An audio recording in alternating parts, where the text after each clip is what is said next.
नमस्कार। Justice for Nirbhaya में आप सबों का स्वागत है। और आज हम जस्टिस फॉर निर्भया में बात सीबीआई के अनुसंधान की करने जा रहे हैं। जी हाँ, आज 12वां दिन है। इस 12 दिन में 7 दिन सीबीआई पूरी तौर पर परिवार पर जांच केंद्रित रखा है। मामा मामी से पूछताछ, भाई से पूछताछ, माँ से पूछताछ, पिता से पूछताछ, नाना नानी से पूछताछ, दादी से पूछताछ, मतलब निर्भया के परिवार से जुड़े हुए तमाम लोगों से उन्होंने पूछताछ की है। तमाम लोगों का मोबाइल, सीडीआर, घर से जितना निर्भया का किताब कॉपी जो कुछ भी कपड़ा वगैरह मिला है उसका फॉरेंसिक जांच, पूरी तौर पर जहानाबाद से पर केंद्रित अनुसंधान सीबीआई का चल रहा है। लेकिन रिजल्ट अभी तक उस तरीके का रिजल्ट सामने नहीं आया है कि आखिर निर्भया के साथ जहानाबाद में हुआ क्या है। जो सीबीआई के सूत्रों से जो हमें जानकारी मिल रही है, जो हमें जानकारी प्राप्त हो रही है, हर व्यक्ति, जितने परिवार के लोग हैं, उनके बयान में इतना कंट्राडिक्शन है ना, उस कंट्राडिक्शन की वजह से सीबीआई को फिलहाल किसी नतीजे पर पहुंचने में बड़ी परेशानी हो रही है। ऐसे में आने वाले समय में परिवार के सदस्यों का डीएनए टेस्ट नहीं, इस बार पॉलीग्राफी टेस्ट कराने पर सीबीआई विचार कर रही है। क्योंकि बहुत सारी चीज़ें ऐसी आई हैं ना, जो एसआईटी से जो बोला कुछ और, पुलिस को बोला कुछ और, मीडिया के सामने बयान कुछ और, मतलब एकदम घाल-मिल।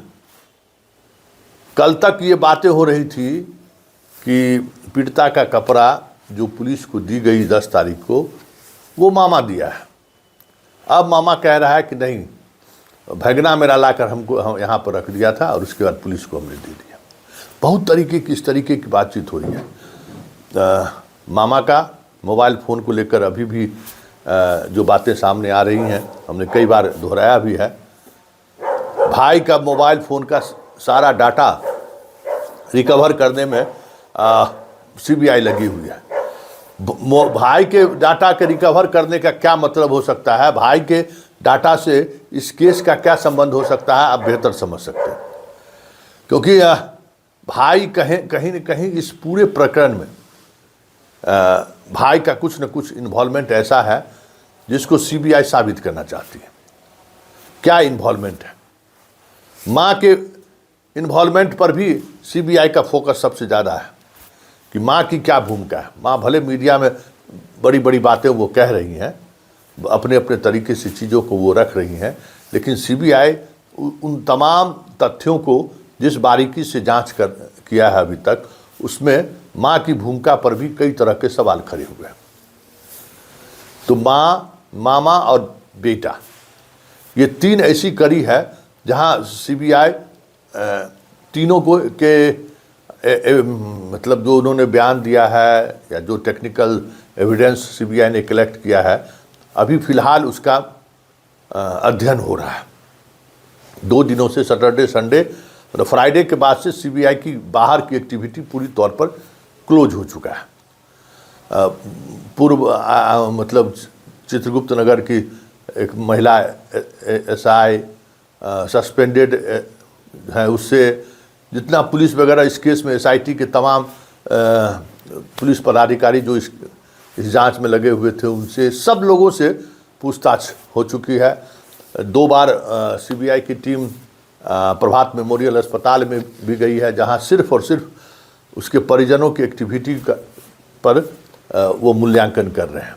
ये सारी चीज़ें अभी चल रही हैं, लेकिन जो बातें महत्वपूर्ण हैं, जिस पर सीबीआई कहीं न कहीं किसी न किसी कंक्लूजन पर पहुंचना चाहती है, वो ये है कि आखिर जहानाबाद में पीड़िता के साथ हुआ क्या। और दूसरी बात कि देर रात पीड़िता ने अपने पिता को क्या फ़ोन किया, और उसके बाद जब वो यहाँ से गई तो बीमार लग रही थी, गाड़ी में वो सोई ही गई, जो ड्राइवर का बयान था। और फिर पिता ने कुछ दवा ली है, आने वक्त में भी पैरासीटामोल, सीनारेस्ट जैसी दवाएं खरीद कर पिताजी दिए हैं, जो खुद उन्होंने स्वीकार किया है।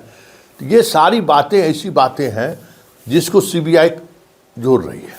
इसलिए हमें लगता है कि ये जो सप्ताह है ना, ये सप्ताह काफ़ी महत्वपूर्ण होगा इस केस के लिए, क्योंकि सीबीआई भी चाहती है कि जल्द से जल्द इस केस का खुलासा हो।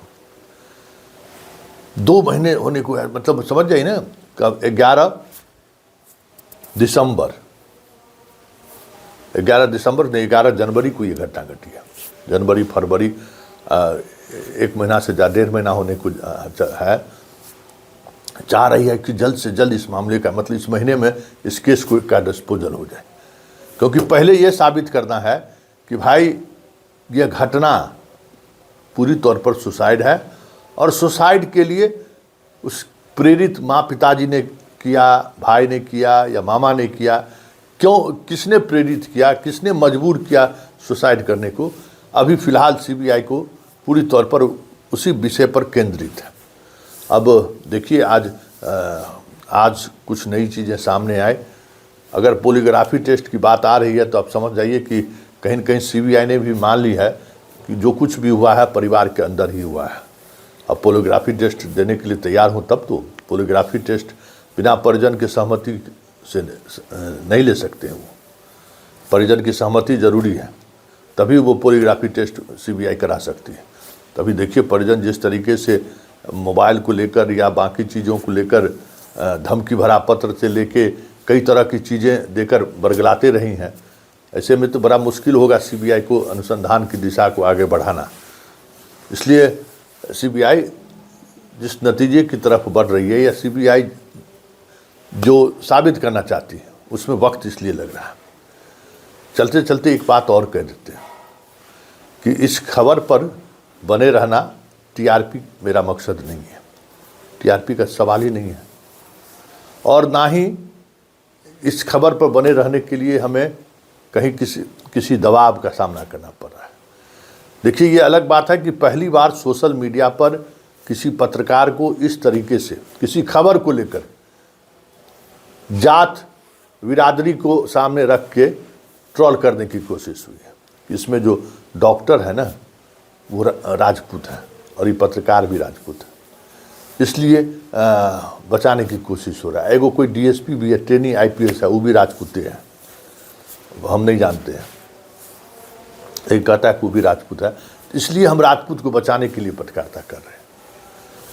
मेरा मकसद तो कभी ये रहा ही नहीं कि कौन किस, हमारा मकसद रहा है कि न्याय मिलना, और उस न्याय में जो लोग बाधक बनेंगे उनको तो हम एक्सपोज करेंगे ही करेंगे, और एक्सपोज हो भी रहे हैं। और इस केस के खुलासे के बाद भी यह एक्सपोज करने का मेरा सिलसिला जारी रहेगा, क्योंकि एक सोची समझी रणनीति के तहत एक समाज का जो उदंड तबका है, समझ गए, गैर जिम्मेवार तबका है, वो इस पूरे मामले में सिर्फ अपने समाज को ही बदनाम नहीं किया है, पूरे सिस्टम को भी बदनाम करने की कोशिश किया है अपने निजी स्वार्थ के लिए।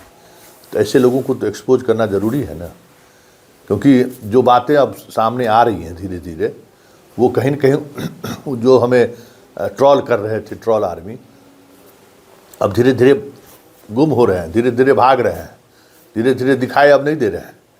तो ये जो ट्रोल आर्मी है ना, इस ट्रोल आर्मी को तो जवाब मिलना चाहिए ना। समय का इंतजार कीजिए, हर किसी को एक एक का जवाब मिलेगा, और एकदम ठोक के जवाब मिलेगा।